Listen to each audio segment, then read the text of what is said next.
por semana. Então isso quer dizer, eu afirmo e digo, olha, aqui já tem, vamos dizer, a prova pelo menos parcial disso aí. Na Igreja Católica existe muito menos pedófilos do que em qualquer outro grupo humano. Por exemplo, o movimento gay. Ora, por exemplo, só para explicar isso aqui. Desses padres que foram condenados na Itália como pedófilos, 90% eram homossexuais. Hã? E aqui dá o Máximo Introvini dá aqui um dado que ele tirou de um estudo do John Jay College de Justiça Criminal da Universidade de Nova York. 80% dos pedófilos são gays. Então, quer dizer, os camaradas são gays não é porque são pedófilos, não porque são padres, mas porque são gays, porra. Agora, por que o movimento gay não pode ser investigado? Hã? Não estou dizendo acusado, investigado. Vamos ver se houve caso de pedofilia lá dentro. Oh, meu filho, você acha possível, você acha concebível? Hã? E ali tem menos pedófilos do que na Igreja Católica. A quantidade, vamos dizer, no total, a quantidade de padres pedófilos é menor do que o número de pedófilos em qualquer outra comunidade humana. Uma aqui já está provada, professor de Educação Física. Pega os assistentes sociais da ONU, que são duplamente criminosos, porque eles se aproveitam de crianças que vão pedir socorro. Eles são filhos de refugiados, meu Deus do céu. Garotinhos que estão fugindo do morticínio e vai lá pedir socorro para o bandido. E o cara diz, pois não, meu filho, senta aqui no colinho do papai e você vai ver o que é bom para tosse. Você está entendendo? Quer dizer, é uma coisa de uma crueldade, de uma vileza imensa. Então, agora, por que não pode processar a ONU? Estou falando de processar o Papa, que é o senhor que está investigando e tentando punir, tá certo? E até exagerando, porque quando ele pede desculpas por isso, ele está assumindo uma culpa que a igreja não tem. É isso? Então, vamos investigar. Vamos dizer, você quer saber da pedofilia na igreja? Vamos abrir tudo. Todos os casos já são mais ou menos conhecidos. Agora já abriu tudo. Até os Legionários de Cristo, o assunto já abriu. Agora vamos abrir o movimento gay. Vamos abrir o Congresso Nacional. Não tem nenhum pedófilo lá dentro? Já investigaram? Hã? Putanheiro tem de monte, que todo mundo sabe que tinha lá o puteiro, porque a sede londrina chama-se Brasília, tá certo? O putanheiro tem de monte, tá certo? Né? Será que não tem nenhum pedófilo lá dentro? É? Na polícia não tem pedófilo? Nas cátedras universitárias não tem pedófilo? Ora, meu Deus do céu. Aqui nós sabemos que a abertura para a pedofilia ocorreu graças ao relatório Kinsey. Alfred Kinsey era um sexólogo que nos anos 50 e 60 divulgou o famoso relatório Kinsey, mostrando que condutas sexuais até então tidas como anormais ou marginais estavam amplamente disseminadas na sociedade americana. O adultério, por exemplo, assim, 90% dos casamentos de adultério. Né? Adultério, homossexualismo, tudo. Então, mostrou, a sociedade está podre. Bom, na hora que todo mundo descobriu que a sociedade estava podre, que essas condutas já eram majoritárias, todo mundo falou, se todo mundo está se divertindo, vou também eu. Quer dizer, aí a previsão virou realidade, a profecia autorrealizável. Acontece que 30 anos depois se descobriu que o Kinsey, ele tinha usado dados estatísticos que ele tirou de prisioneiros, isso é, de criminosos, e vendeu como se fossem dados significativos da conduta da população em geral. É claro, por exemplo, caso de homossexualismo dentro da cadeia, eu digo, é quase 100%. Né? E é muito difícil o prisioneiro ficar lá 20, 30 anos e falando, não comeu nem deu. Eu falo, é quase impossível isso aí. Né? É como o Bruno Tolentino, quando saiu da cadeia na Inglaterra, perguntaram para ele, tinha homossexualismo aí dentro? Ele respondeu, only between us. Então o Kinsey pegou o comportamento dos presidiários e vendeu como se fosse a conduta da população em geral, da população comum. Resultado, a população comum acreditou e começou a se comportar daquele jeito mesmo. Pelo menos uma parte dela fez isso. E daí vem Hollywood e faz um filme glorificando o filho da puta do Kinsey, o qual depois também se descobriu, a doutora Judith Reisman descobriu, era pedófilo.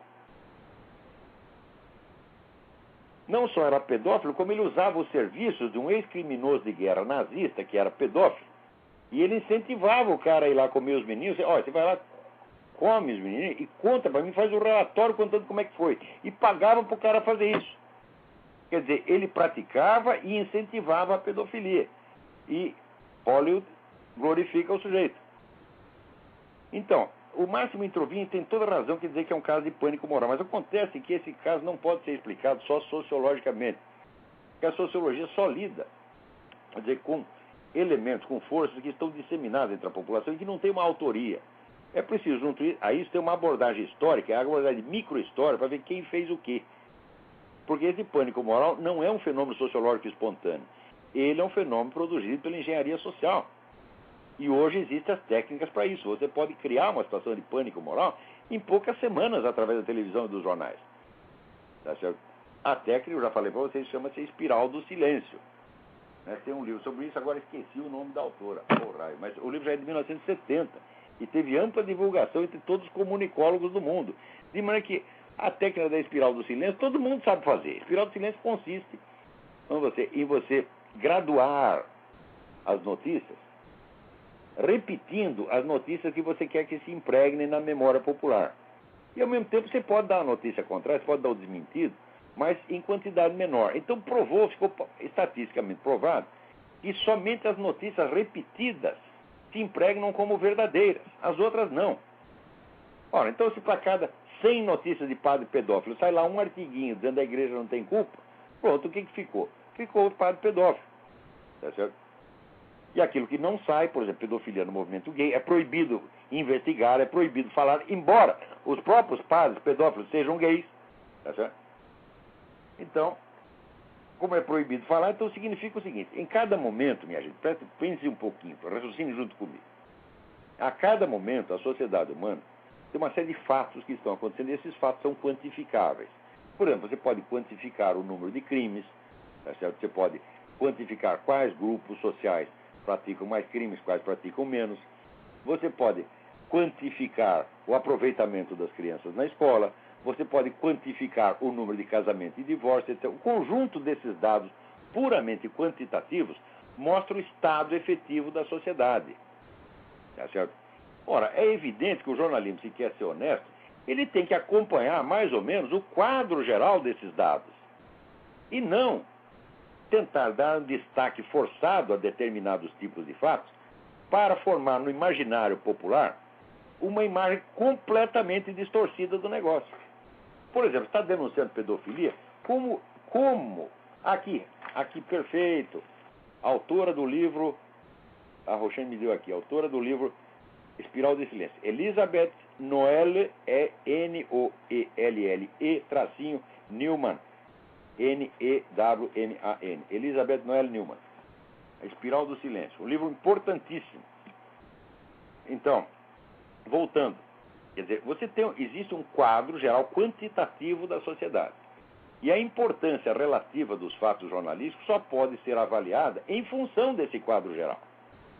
Para saber, por exemplo, um determinado acontecimento reflete uma tendência geral ou foi uma exceção. Então, isso quer dizer, denúncias de pedofilia, meu filho, elas voltado contra um grupo em particular só fazem sentido se os números forem comparados aos casos análogos ocorridos em outros grupos.